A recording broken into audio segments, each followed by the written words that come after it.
नोरमा group, जो सोचता है वो करता है। आपके अपने सपनों का आशियाना।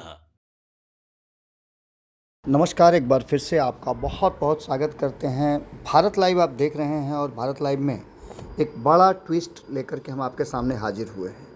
ये ट्विस्ट कहीं ना कहीं बिहार की राजनीति से ही आया है और बिहार की राजनीति में जिस तरह से करवट बदला है और लगातार हर 24 घंटे के बाद परिस्थितियां बदल रही हैं, उसमें 100 घंटे का जो डेडलाइन दिया गया है, उस डेडलाइन में बिहार की राजनीति एक बार फिर से 180 डिग्री घूम सकती है।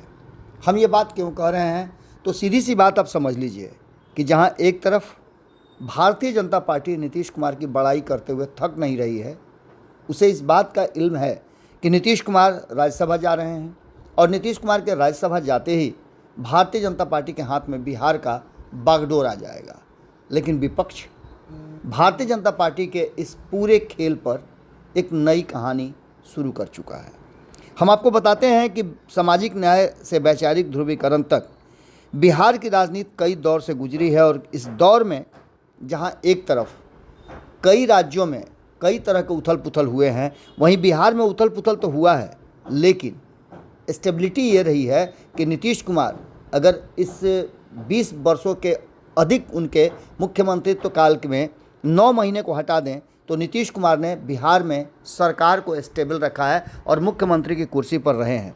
कई राज्यों, बिहार के बाद महाराष्ट्र, तमिलनाडु, पश्चिम बंगाल, उड़ीसा, असम, तेलंगाना, छत्तीसगढ़, हरियाणा या फिर हिमाचल प्रदेश में राज्यसभा चुनाव हुए हैं और इस राज्यसभा चुनाव के बाद सामान्यतः संख्या बल और दलगत समीकरणों के आधार पर अगर देखा जाए तो ये चुनाव शांतिपूर्ण संपन्न हुआ है, लेकिन कई जगह क्रॉस वोटिंग भी हुई है। बिहार में ऐसा अमूमन बहुत कम देखा जाता था, लेकिन पहली बार ऐसा देखा गया कि भारतीय जनता पार्टी ने कमान अपने हाथ में लिया और उसने 5 की 5 सीट एनडीए गठबंधन के झोली में डाल दिया।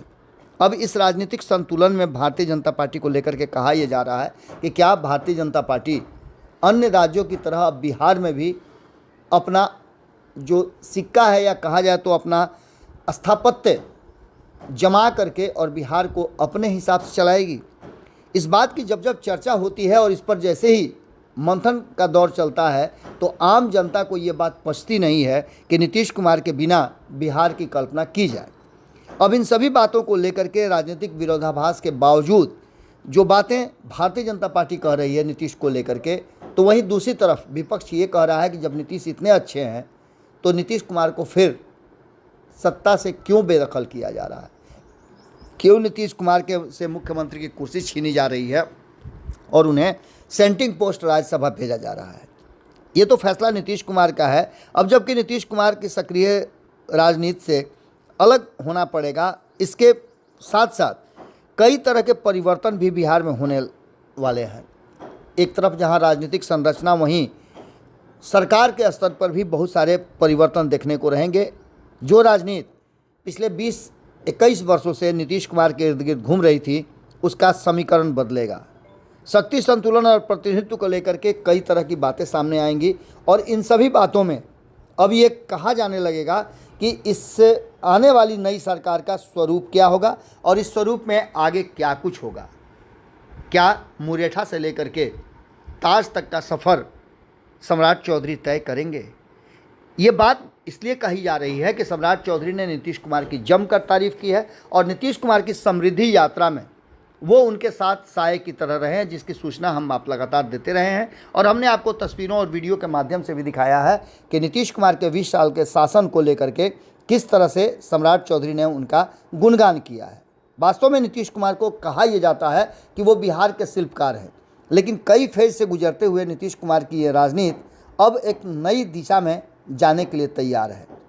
इसका दूरगामी प्रभाव होगा, ये तो हम पहले ही बता चुके हैं, लेकिन जो परिस्थितियां थी, हमने आपको बताया था कि बिहार में कांग्रेस के बाद मंडल राजनीति, कमंडल राजनीति से लेकर के नीतीश कुमार का काल और 3 चरणों में अगर डिवाइड करें तो कहीं ना कहीं बिहार एक अलग स्थिति में आकर के खड़ा हुआ है। राजनीति केवल सत्ता की लड़ाई नहीं, बल्कि समाज के प्रतिनिधित्व और भागीदारी के बदलते स्वरूप का भी एक प्रकटीकरण होता है, जिसमें लोग अपने जीवन स्तर को, दिनचर्या को और अपनी सोच को बदलते हैं। नीतीश कुमार ने कहीं ना कहीं इसमें एक बड़ा काम किया था। सबसे बड़ी बात कि मंडल राजनीति की शुरुआत हुई थी और इस मंडल की राजनीति के बाद कमंडल की राजनीति से इसका टकराव हुआ था। मंडल आयोग की सिफारिशों के लागू होने के बाद भारतीय राजनीति में एक बड़ा सामाजिक परिवर्तन हुआ था और इसकी शुरुआत बिहार से हुई थी।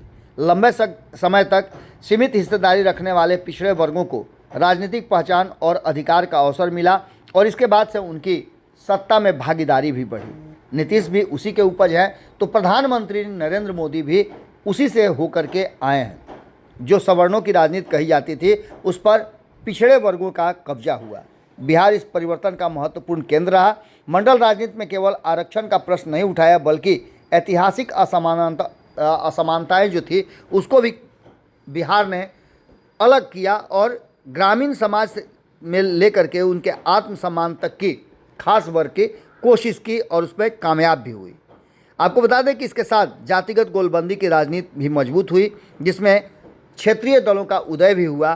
तो वहीं कांग्रेस धीरे धीरे कमज़ोर हुई और भारतीय जनता पार्टी इस राजनीति को समझ चुकी थी, इसलिए क्षेत्रीय दलों के साथ उसने गठजोड़ करके भारतीय जनता पार्टी ने देश की राजनीति में अपनी एक अलग पहचान बनाई और कांग्रेस को सत्ता से बेदखल किया। पिछले 12 वर्षों से लगातार भारतीय जनता पार्टी केंद्र की सत्ता में भी है और कई राज्यों में भी उसके सरकार हैं।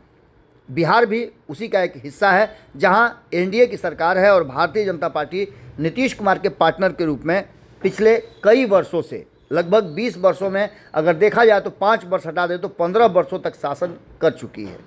बिहार की राजनीति में जब सामाजिक न्याय की बात हुई तो लालू प्रसाद का पदार्पण हुआ था और लालू प्रसाद यादव का उभार और इससे सामाजिक शक्ति जिसने बिहार से होते हुए देश तक पहुंचाई। तो वहीं बीच बीच में आपने देखा होगा कि पहले कर्पूरी ठाकुर, इसके बाद जयप्रकाश नारायण की संपूर्ण क्रांति, इसने पिछड़े, अति पिछड़े, दलित और अन्य वर्गों को कहीं ना कहीं प्रतिनिधित्व दिया है। 1980 से 85 के दशक में कर्पूरी ठाकुर की अनुपस्थिति के बाद लालू प्रसाद यादव ने तेज़ी से चीज़ों को अपने हाथ में लिया और उनको नीतीश कुमार का साथ मिला। अब जो सामने से नज़र आ रहा है उसमें पिछड़े समाज में 2 जातियों का वर्चस्व रहा है, जो लालू और नीतीश की जोड़ी थी इसमें। तो वहीं एक तरफ देखा जाए तो भारतीय जनता पार्टी को कहा जाता था कि वैश्य और बनिया की पार्टी है। इन सारी बातों को लेकर के जहां एक तरफ यादव सत्ता में आए, वहीं कोयरी कुर्मी भी अब लौकुश समीकरण के तहत बिहार में 20 साल का शासन कर चुके हैं। व्यापक पिछड़ा राजनीति से जोड़ा गया था, जिसको लेकर के इस आधार को लालू और नीतीश ने शुरू किया। शरद यादव से लेकर के और कई ऐसे नेता हुए जो इस समीकरण को गढ़े और उसी का नतीजा है कि 35 वर्षों से ये समाज शासन कर रहा है। लेकिन इसके बाद नीतीश कुमार ने जो जातीय गणना कराई, कई स्तरों पे लोगों के जीवन स्तर को जांचने परखने और उसके डाटा इकट्ठा करने की कोशिश की। 2023 के इस मुहिम में अब ये जानकारी सामने आई कि अति पिछड़ा समाज सबसे बड़ा वर्ग है और इस वर्ग को लेकर के गांव कस्बे से लेकर के आप देख लीजिएगा कि जब प्रशांत किशोर ने पिछले 3-3.5 वर्षों में जिस तरह से यात्रा की और लोगों को जगाने का, उनके दरवाजे खटखटाने का कोशिश किया, उसका एक पक्ष ये रहा कि अति पिछड़े और वो लोग जो वंचित रहे हैं या फिर जो राजनीति के शिकार रहे हैं, वोट तो देते हैं लेकिन उनके लिए कुछ हो नहीं पाता है, ऐसे लोगों को जगाया, झकझोड़ा और वो अब अपना हक हुकूक मांगने लगे हैं। अति पिछड़ा समाज मुखर हो गया है। अब नीतीश कुमार और लालू प्रसाद के साथ साथ भारतीय जनता पार्टी और कांग्रेस से भी अपना अधिकार मांग रहा है। नीतीश कुमार ने जहां एक तरफ संतुलन की राजनीति की, वहीं भारतीय जनता पार्टी को कहा जाता है कि वो संतुलन बनाने में मुश्किलों में आ गई है। नीतीश कुमार इस पूरे मुहिम का एक बड़ा हिस्सा रहे हैं। नीतीश युग का खात्मा होगा, नीतीश युग एक नए युग में परिवर्तित होगा। क्या कुछ समझ में आ रहा है, ये कहीं ना कहीं अब पूरी तरह से भारतीय जनता पार्टी के हाथ में है। लेकिन नीतीश कुमार ने अभी तक ये फैसला नहीं लिया है कि वो करेंगे क्या। हमने आपको बताया कि नीतीश को 2 जगहों से इस्तीफा देना है। नीतीश कुमार को एमएलसी की कुर्सी छोड़नी है, उससे की सदस्यता से उनको इस्तीफा देना है, तो वहीं बिहार के मुख्यमंत्री की तरफ से भी उनको इस्तीफा देना होगा, तभी जाकर के नए युग की शुरुआत और नया मुख्यमंत्री आएगा। लेकिन क्या नीतीश कुमार इसके लिए तैयार हैं? नीतीश कुमार ने अपने 20 साल के शासन में जो एक माइलस्टोन रखा है, वो कहीं ना कहीं आने वाली सरकार के लिए मुश्किल तो ज़रूर होगी, लेकिन जिस तरह से एनडीए गठबंधन भारतीय जनता पार्टी के साथ नीतीश कुमार ने 2005 में बिहार विधानसभा में साफ दिखा कि जनता दल यूनाइटेड और भाजपा मिलकर जिस तरह से सत्ता में आई, उसने 2010 में तो कमाल ही कर दिया। उसके बाद उतार चढ़ाव होते रहे और भारतीय जनता पार्टी का प्रभाव बढ़ता रहा। हालांकि 2015 में नीतीश कुमार ने एक बार फिर से भारतीय जनता पार्टी को बड़ा झटका दिया। जब 2013 में वो अलग हुए, उसके बाद 2014 में अलग से चुनाव लड़े और 2015 में महागठबंधन बनाया, तो यहाँ सीधे तौर पे भारतीय जनता पार्टी को बैकफुट पे आना पड़ा। लेकिन भारतीय जनता पार्टी ने 2020 में इसे रिकवर किया और सेकंड लार्जेस्ट पार्टी बनकर के सामने आई। हालांकि 2020 के चुनाव के बाद 2025 आने से पहले भारतीय जनता पार्टी नंबर 1 की पार्टी बन गई थी और इस बीच में 2 बार नीतीश कुमार, इनफैक्ट कहा जाए तो 3 बार नीतीश कुमार ने पाला बदल लिया था। महागठबंधन से एनडीए की तरफ आए, 2020 के चुनाव में एनडीए के साथ लड़े, 2019 एनडीए के साथ लड़े, जबकि 2020 से 25 के बीच में नीतीश कुमार एक बार महागठबंधन और फिर दोबारा एनडीए गठबंधन में वापसी भी किए। नीतीश कुमार के इस इधर से उधर जाने को कई नाम दिए गए, लेकिन इसमें नीतीश कुमार के सरकार और नीतीश कुमार की सोच में कोई अंतर नहीं आया। जिस तरह से वो बिहार के विकास और बिहार को लेकर के काम कर रहे थे, उसमें लगातार वो करते रहे। अब जो वर्तमान स्थिति बनी है, उसमें एक बार फिर से कहा यह जा रहा है कि नीतीश कुमार ने राज्यसभा के लिए हाँ तो कर दिया है, लेकिन जो परिस्थितियां बनी हैं, जिसकी चर्चा हम 16 तारीख से लगातार करते आ रहे हैं, उसमें नीतीश कुमार का मन मिजाज एक बार फिर से बदला है। भारतीय जनता पार्टी को सत्ता सौंपने से पहले नीतीश कुमार ये एश्योर होना चाहते हैं कि जदयू का कुछ नहीं होना है। जदयू को लेकर के उन्होंने अपने पुत्र निशांत को तो पार्टी में कमान दे ही दिया है। इसके अलावे जो नीतीश कुमार के समर्थक और निशांत के साथ आगे की राजनीति करने वाले हैं, उन लोगों को भी, उन लोगों के भावनाओं के साथ साथ उन लोगों के विचारों को भी सुना जा रहा है। हमने आपको बताया था कि मुख्यमंत्री आवास में लगातार बैठकों का दौर जारी है। उससे निकल करके जो बातें सामने आ रही हैं, वो साफ बता रही हैं कि भारतीय जनता पार्टी के लिए एक बार फिर से नीतीश कुमार ने जब तक इस्तीफा नहीं दिया है, यानी कि 100 घंटे बचे हुए हैं, जहां बिहार की राजनीति में एक बड़ा ट्विस्ट आने वाला है। इस कहानी में ये ट्विस्ट आने वाला है कि अगर नीतीश कुमार इन 100 घंटों में 26 तारीख तक उनकी समृद्धि यात्रा है, इसके बाद उनके यहाँ राष्ट्रीय कार्यकारिणी और राष्ट्रीय परिषद की बैठक होनी है, और 30 तारीख तक यदि नीतीश कुमार इस्तीफा नहीं देते हैं, विधान परिषद की सदस्यता से नहीं छोड़ते हैं, तो ये स्वतः माना जाएगा कि नीतीश कुमार बिहार छोड़ना नहीं चाहते हैं। राज्यसभा एक फेज़ था जिसको वो अपने स्तर से जांचना परखना चाहते थे, लेकिन ये आसान नहीं होगा। नीतीश कुमार राज्यसभा जाने की खुद से पहल किए हैं और ये बातें प्रचारित भी की गई है। इसलिए नीतीश कुमार राज्यसभा जाएंगे, एमएलसी से इस्तीफा देंगे, लेकिन भारतीय जनता पार्टी के लिए मुश्किल ये है कि नीतीश कुमार क्या मुख्यमंत्री की कुर्सी तत्काल छोड़ेंगे। जो बातें सामने नज़र आ रही हैं या भीतर से जो निकल करके बातें आ रही हैं, वो ये कह रही हैं कि नीतीश कुमार अभी आने वाले 3 महीने तक मुख्यमंत्री की कुर्सी छोड़ने वाले नहीं हैं। इस बीच वो भारतीय जनता पार्टी के क्रियाकलाप और जो सरकार रहेगी उसको देखना चाहते हैं, क्या होता है, किस तरह से भारतीय जनता पार्टी एक्ट करती है। और पश्चिम बंगाल चुनाव तक भारतीय जनता पार्टी भी नीतीश कुमार को डिस्टर्ब करना नहीं चाहेगी। इसलिए बिहार में अभी नीतीश कुमार हैं, थे और आगे भी रहेंगे। गेम चेंज हो सकता है अगर 100 दिन के डेडलाइन को नीतीश कुमार पार कर जाते हैं और कोई फैसला नहीं लेते हैं। आप क्या सोचते हैं, क्या नीतीश कुमार इतना जल्दी कोई फैसला लेंगे? 30 तारीख को उनके इस्तीफे देने की पर आपका क्या विचार है?